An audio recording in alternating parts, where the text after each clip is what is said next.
Assalamualaikum warahmatullahi wabarakatuh. Kembali lagi bersama kami di channel Lab Fisika Dasar Unpam. Nah, untuk video kali ini kita akan membahas mengenai alat ukur jangka sorong dan mikrometer skrup. Alat ukur jangka sorong dan mikrometer skrup ini biasanya kita gunakan untuk praktikum, pengukuran, dan teori ketidakpastian. Langsung aja, yuk simak videonya. Oke, kita mulai aja kali ya Kak. Yang pertama kita mulai dari alat ukur jangka sorong. Oke, untuk bagian-bagiannya di sini Kak ada rahang bawah di bagian bawah, di atasnya di sini ada rahang atas. Nah, untuk rahang bawah itu untuk mengukur diameter luar Kak. Kalau untuk rahang atas dia untuk mengukur diameter dalam. Nah, terus di sini ada nih yang panjang. Yang panjang di sini Kakak tahu nggak fungsinya untuk apa? Kurang paham saya nih Kak, apa ya kira-kira ya? Kalau untuk yang panjang di sini itu fungsinya untuk mengukur kedalaman. Nah, terus di sini nih ada yang bisa teman-teman putar. Ini fungsinya untuk mengunci. Kakak tahu nggak fungsi pengunci ini untuk apa? Biar nggak bisa geser-geser ya? Iya, betul Kak. Jadi kalau misal kalian teman-teman di sini mau mengukur menggunakan jangka sorong, teman-teman masukkan dulu nih objek atau benda yang mau teman-teman ukur. Setelah itu teman-teman kunci. Setelah dikunci nanti bagian sini tidak bisa bergerak. Oke, nah selanjutnya di sini teman-teman untuk cara pengukurannya ada dua skala Kak. Skala utama, dan skala nonius. Nah, untuk di skala utama di bagian sini. Kalau misalnya teman-teman geser di sini, di bagian dalam itu ada penggaris. Nah, penggarisnya ada angkanya nih. Angka di sini teman-teman kita sebutnya sebagai skala utama, Kak.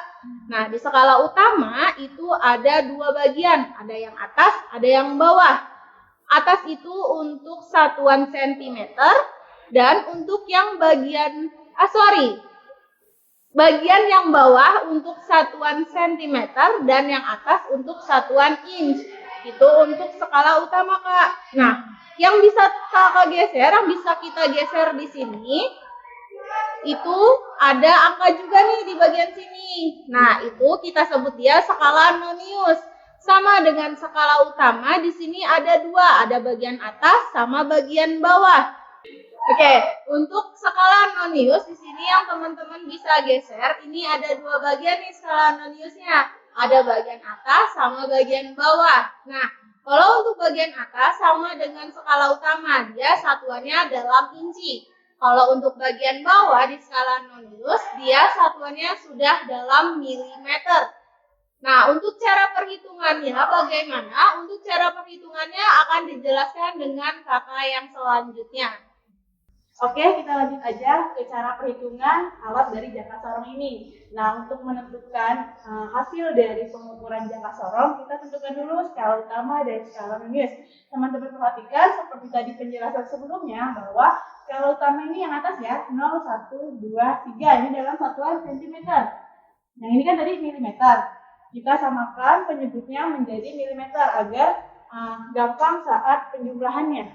Oke, nah kita konversi ke dalam milimeter. Artinya dikalikan 10 ya. Ini 0, 10, 20, 30. Dan teman-teman perhatikan dari angka 0 sampai 1 ini melewati 10 garis. 1, 2, 3, 4, 5, 6, 7, 8, 9, 10. Berarti nilai dari satu garisnya bernilai 1.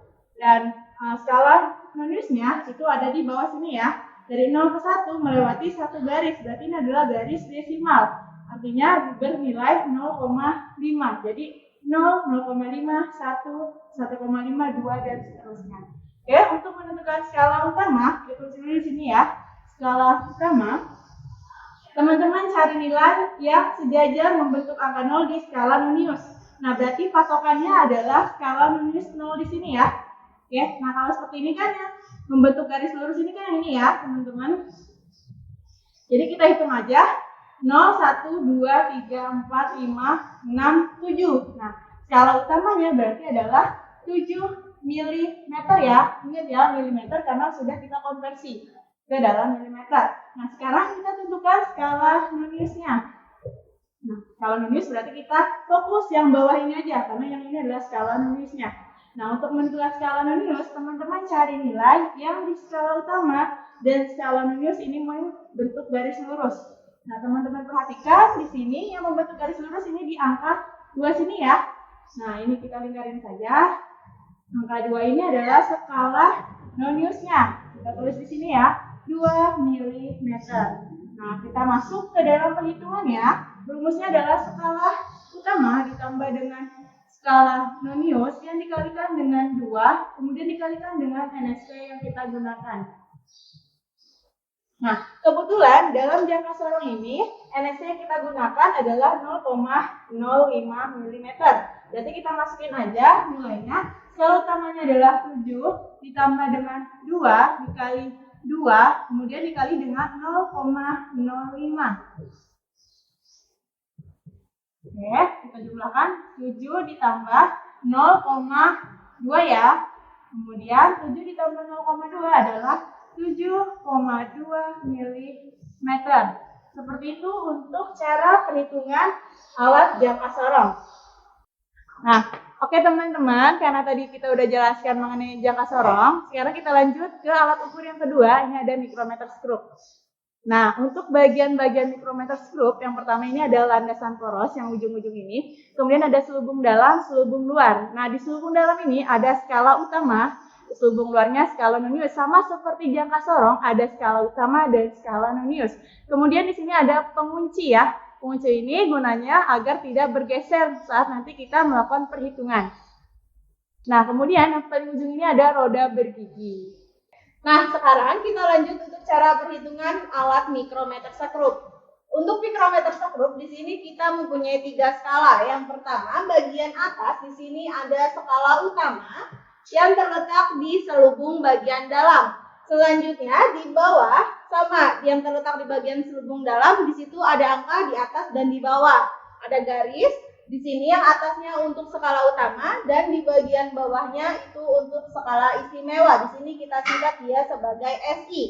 Selanjutnya di selubung bagian luar dia terletaknya skala nonius. Jadi ada 3 skala utama, istimewa, dan skala nonius. Untuk cara perhitungannya, yang pertama kita cari terlebih dahulu skala utamanya. Untuk di micrometer screw ini, skala utama, teman-teman mencarinya dengan cara lihat angka yang paling ujung yang mendekati dengan skala nonius. Di sini ada angka paling ujungnya ada angka 30. Kan tadi sebelah sini skala nonius ya. Berarti angka yang paling ujungnya ada angka 30. Berarti untuk skala utamanya di sini 30. Nah, untuk di skala utama dalam alat micrometer screw, dia sudah satuannya sudah milimeter. Jadi 30 ini sudah dalam milimeter. Selanjutnya, setelah skala utama sudah kita dapatkan, kita mencari skala nonius. Untuk mencari skala nonius, di sini ada garis vertikal. Nah, garis vertikal ini teman-teman luruskan hingga ke skala nonius, teman-teman luruskan. Nah, dia akan sejajar nih di sebelah sini. Nah, untuk mencarinya tinggal teman-teman urutkan saja. Jika di sini angka 30, berarti di sini angkanya 31. 31 sudah kita dapatkan untuk skala nonius. Nah, untuk mencari skala nonius di micrometer screw, caranya angka yang sudah teman-teman dapatkan dikalikan dengan NST-nya. Tadi berarti skalanya 31 dikali dengan NST dari micrometer screw berapa? NST dari micrometer screw di sini adalah 0,01. 0,01. Jadi skala totalnya, jadi skala noniusnya di sini bisa teman-teman dapatkan 0,31. Kalau skala utama sudah teman-teman dapatkan, skala nonius sudah teman-teman dapatkan, berarti di sini teman-teman bisa mendapatkan skala total. Skala total tinggal teman-teman jumlahkan SU ditambah dengan SN. SU-nya tadi 30 ditambah dengan SN-nya 0,31. Jadi skala totalnya sama dengan 30,31. Nah, kalau misalnya teman-teman mendapatkan ada garis ujung kecil di bagian bawah. Nah, begini. Di sini untuk skala istimewa nilainya 0,5. Jadi, kalau misalnya teman-teman menemukan seperti ini, skala utamanya tinggal teman-teman tambahkan dengan skala istimewanya. Jadi untuk skala utama hasilnya 30 ditambah dengan 0,5. Jadi hasilnya 30,5. Selanjutnya skala radiusnya sama, tinggal skala totalnya. Skala totalnya SU ditambah SN 30,5 ditambah sama 0,31. Berarti tinggal teman-teman jumlahkan, hasilnya jadinya 30,81. Oke, sekarang kita masuk ke dalam perhitungan kedua alat jangka sorong dan mikrometer skrup untuk mengisi lembar data yang sudah teman-teman punya ini ya. Kita mengikuti lembar data di sini ya. Yang pertama ini adalah pengukuran tunggal dan pengukuran berulang. Nah, untuk pengukuran tunggal itu seperti apa sih, Kak? Untuk pengukuran tunggal di sini, teman-teman menggunakan satu alat dan satu objek. Objeknya kubus. Nah, kalau misalnya teman-teman mengukurnya dua sisi untuk kubus ini. Sisi yang pertama, selanjutnya teman-teman balik itu sisi yang kedua. Nah, nanti yang hasilnya lebih besar, teman-teman jadikan atau tulis angkanya di bagian panjang. Untuk nilai yang paling kecil, teman-teman tulis hasilnya atau angkanya di bagian lebar untuk pengukuran tunggal jangka sorong. Kak, itu kan kubus, pasti sisinya sama dong? Tidak, karena di sini kubusnya kita membuat sendiri atau memotong sendiri. Nanti kita buktikan saja untuk hasilnya, panjang dan lebarnya. Apakah kedua sisinya itu hasilnya sama atau tidak? Sama ya, seperti di sini. Di sini ada kolom panjang, ada lebar. Jadi nanti nggak usah bingung ya teman-teman. Oke, selanjutnya pengukuran berulang. Kayak gimana sih Kak kalau pengukuran berulang tuh? Nah, untuk pengukuran berulang jangka sorong di sini teman-teman menggunakan alatnya 5 jangka sorong tetapi objeknya tetap 1. Nah, kita menggunakan alatnya 5, objeknya 1. Objeknya apa Kak? Objeknya balok. Di sini berarti kalau misalnya balok sudah ketahuan ya panjang dan lebarnya. Oke, nanti teman-teman tinggal mengukur sisi bagian panjang yang pertama dan sisi bagian lebar yang pertama. Kalau sudah, teman-teman balik lagi baloknya, sisi panjang dan lebarnya. Nah, kalau itu tadi pengukuran berulang jangka sorong, kalau untuk mikrometer skrup bukan balok yang kita ukur, tapi kelereng ini. Kelerengnya 1, tapi alat mikrometer skrupnya ini ada 5 ya. Jadi nanti teman-teman tinggal ukur kelerengnya ini berapa dengan 5 mikrometer skrup ini. Oke? Nah, untuk yang pengukuran tunggal mikrometer skrup ini, kita menggunakan satu alat dan satu objek sama dengan yang jangka sorong. Nah, objeknya juga sama. Objeknya di sini kita menggunakan kubus atau balok.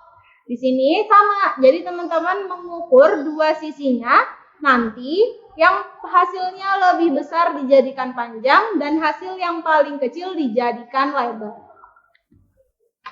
Oke teman-teman, demikianlah penjelasan dan pengambilan data dari alat ukur jangka sorong dan mikrometer skrup dalam praktikum pengukuran dan teori ketidakpastian. Berikut adalah pengambilan data bagian mikrometer skrup untuk pengukuran tunggal untuk sisi yang pertama.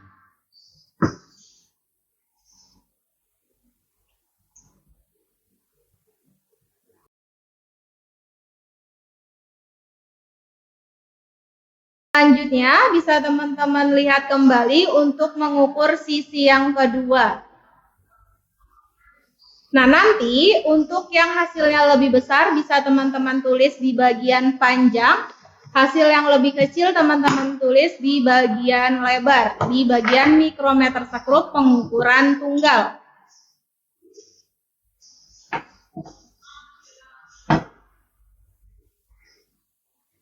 Nah, selanjutnya di sini bisa teman-teman lihat untuk pengukuran sisi yang pertama di bagian pengukuran tunggal jangka sorong.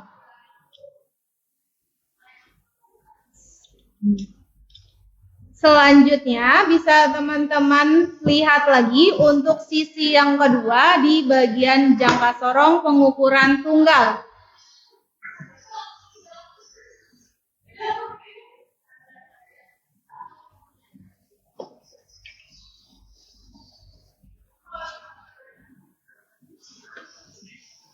Nah, nanti sama dengan mikrometer sekrup untuk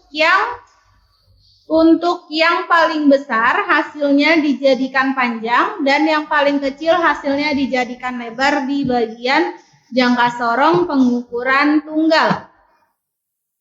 Kita lanjut untuk jangka sorong pengukuran berulang untuk data yang pertama bagian panjang terlebih dahulu. Bisa teman-teman cari hasilnya.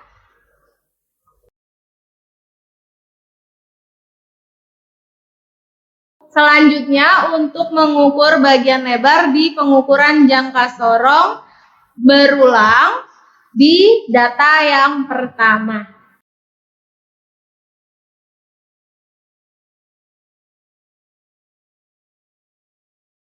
Oke, kita lanjut untuk pengukuran data kedua bagian jangka sorong. Jangka sorong pengukuran berulang bagian panjang. Selanjutnya, teman-teman kita lanjut lagi untuk pengukuran jangka sorong berulang bagian lebar di data yang kedua.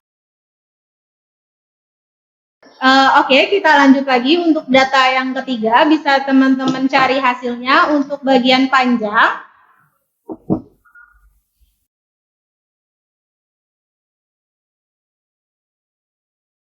Selanjutnya bisa teman-teman cari lebar untuk data yang ketiga.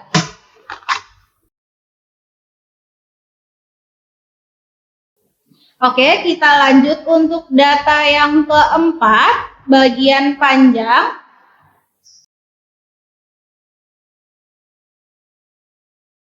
Selanjutnya untuk bagian lebarnya.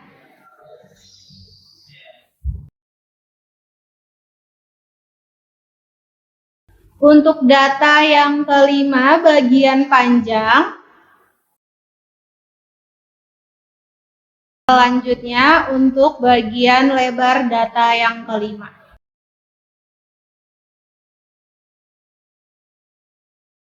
Oke, kita masuk ke dalam data pengukuran berulang untuk mikrometer skrup. Nah, untuk mikrometer skrup, data yang kita ambil hanya D saja, artinya adalah diameter kelerengnya. Nah, teman-teman perhatikan nanti berapa diameter kelereng untuk gambar praktikum yang pertama. Silahkan teman-teman cari nilai D-nya. Sekarang masuk ke dalam perhitungan data yang kedua. Silahkan teman-teman cari nilai D-nya. Sekarang masuk ke dalam perhitungan data ketiga. Silahkan teman-teman cari nilai diameter dari kelereng tersebut. Masuk dalam perhitungan data keempat, silakan teman-teman cari nilai D data keempat kelereng tersebut. Masuk ke dalam data perhitungan kelima, silakan teman-teman cari nilai D-nya. Sekian dari kami, kurang lebihnya mohon maaf. Wassalamualaikum warahmatullahi wabarakatuh. Bye-bye.